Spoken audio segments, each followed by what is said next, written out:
Welcome back. If you're just joining us, you're watching the news at 10 live on Channels Television. Operatives of the Katsina State Command of the Nigeria Immigration Service have arrested a suspected human trafficker and 3 suspected victims at one of the hinterland checkpoints in the state. The suspect was arrested along Kano-Katsina Road en route Niger Republic. He says intelligence report was received by the command courtesy of its operational base, which is equipped with modern communication gadgets. Our investigation revealed that Mr. Monday, the suspected trafficker, is in possession of ECOWA travel certificates. His travel document shows that he is a frequent traveler between Nigeria and Niger Republic. It has been established that Ms. Okafor, one of the suspected victims, has been guided by Mr. Monday, the suspected trafficker, throughout her trip from Benin City. It was also revealed that Mr. Monday collected the sum of 30,000 naira only from Ms. Okafor's agent as a payment to facilitate her trip to Niger Republic and connect her with one Mr. Usman in Niger Republic, who will facilitate her onward trip to Europe. The brickbats arising from the outcome of the All Progressive Congress governorship primaries in some states appear to be far from over. The governor of Ogun State, Pt.2, Amosun, has again stepped into the raging controversy, saying the national chairman of the APC, Oshiomhole, lacks respect for truth and decency. The governor, who was reacting to statements made by Mr. Oshiomhole on the controversy trailing the primaries in Ogun State, says, and I quote, "The design of Oshiomhole and his collaborators to hijack the government of Ogun State and hand it over to a gang of rapacious expansionists in the southwest will fail." The governor condemns what he describes as the unsavory language used against him by the party chairman, insisting that he will not descend into the gutter to exchange words with him. He adds, and I quote again, "In his conduct, Oshiomhole is opening a new chapter in the history of elections in Nigeria, a situation where a gang of desperate politicians will sit somewhere in another state and write the result of an election that never took place, what our people creatively refer to as offshore rigging." He explains that the position of the APC leadership in Ogun State is that the only governorship primary which held in the state was the one which produced Honorable Adekunle Akinlade as winner. And let's move to other stories now. The Independent National Electoral Commission has revealed that there are over 280,000 permanent voter cards yet to be collected in Adamawa State. The resident commissioner of INEC in the state, Kashim Gaidam, mentioned this during a media briefing in Yola, the state capital. He says INEC will continue to update the media on activities of the commission. The Adamawa State Office received permanent voters cards for the first quarter of this year. That is January, February, March 2018. And they are 95,085 in number. We therefore use this medium to appeal to all those who registered within that period to visit our local government offices for collection of their permanent voters cards and the 226 registration area centers, that is the 226 wards of the state, from the 6th of this month to 12th of November 2018. As I address you today, ladies and gentlemen, we have 288,043 permanent voters cards uncollected in Adamawa State, out of which 164,409 cards are for the 2017 and 2018 registrations. The governor of Rivers State, Nyesom Wike, is asking the judiciary to prepare for the challenges of defending its independence, especially as the crucial 2019 general elections approach. The governor said this at the opening of the 2018-2019 legal year for the state judiciary in Port Harcourt, the state capital. Our correspondent, Emmanuel Ere, tells us more. It is a special court session that kickstarts a new legal year in Rivers State. presided over by the Chief Judge of the state in the company of judges of the state's judiciary, with the governor as a visitor in attendance. Some senior advocates of Nigeria and other members of the bar and bench are also here.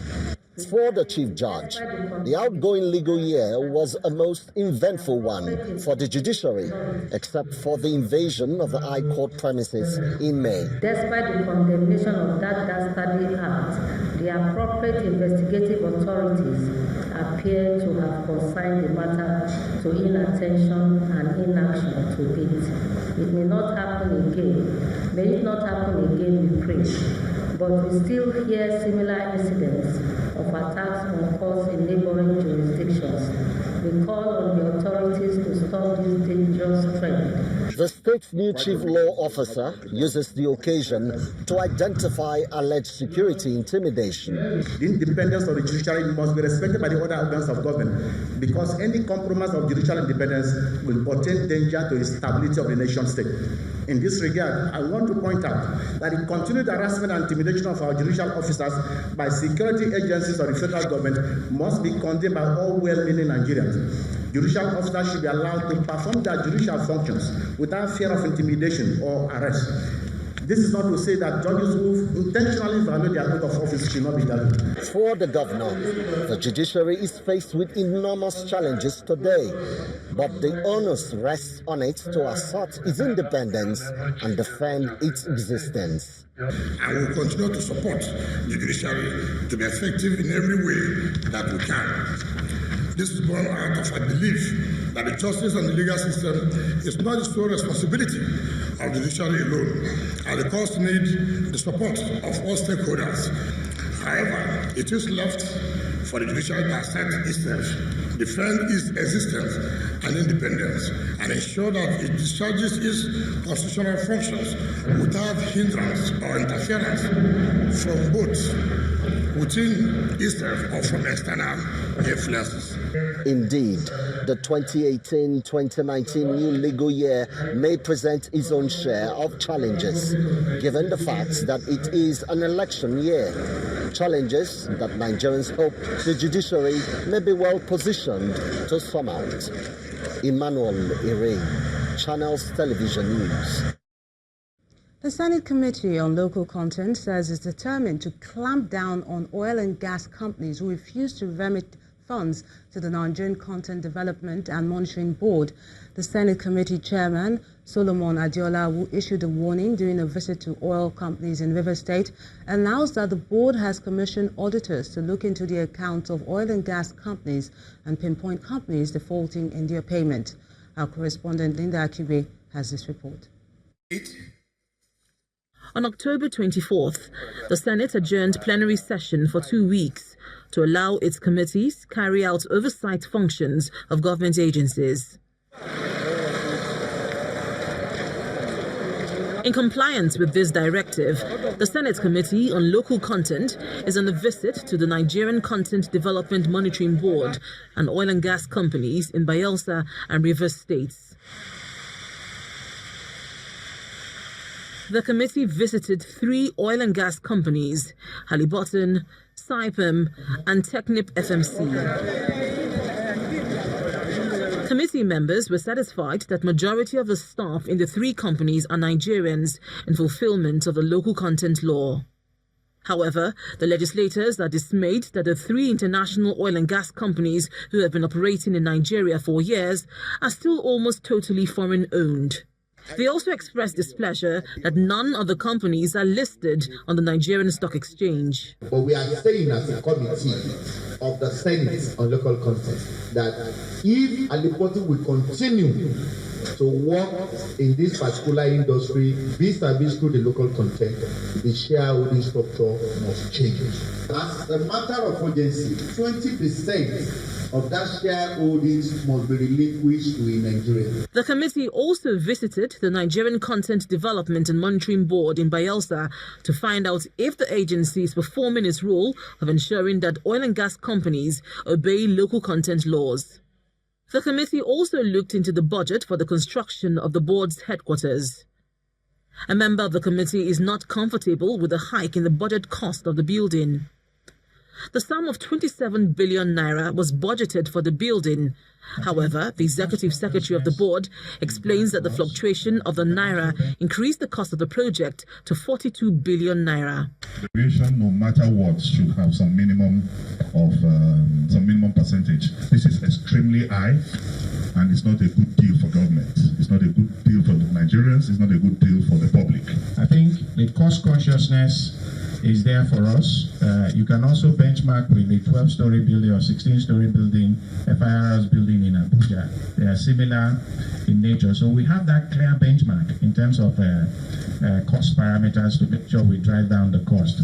Going forward, the Committee on Local Content says the National Assembly will review the local content law by expanding its scope to cover other industries, namely telecoms, ICT, manufacturing and extractive industries. Linda Akibe, Channels Television News. Many communities across Nigeria are said to have been reached through the World Bank-assisted Community and Social Development Project, which is under the Office of the Vice President, Professor Oshiomhole. The initiative, which was conceived in 2009, involves communities identifying their social infrastructure needs.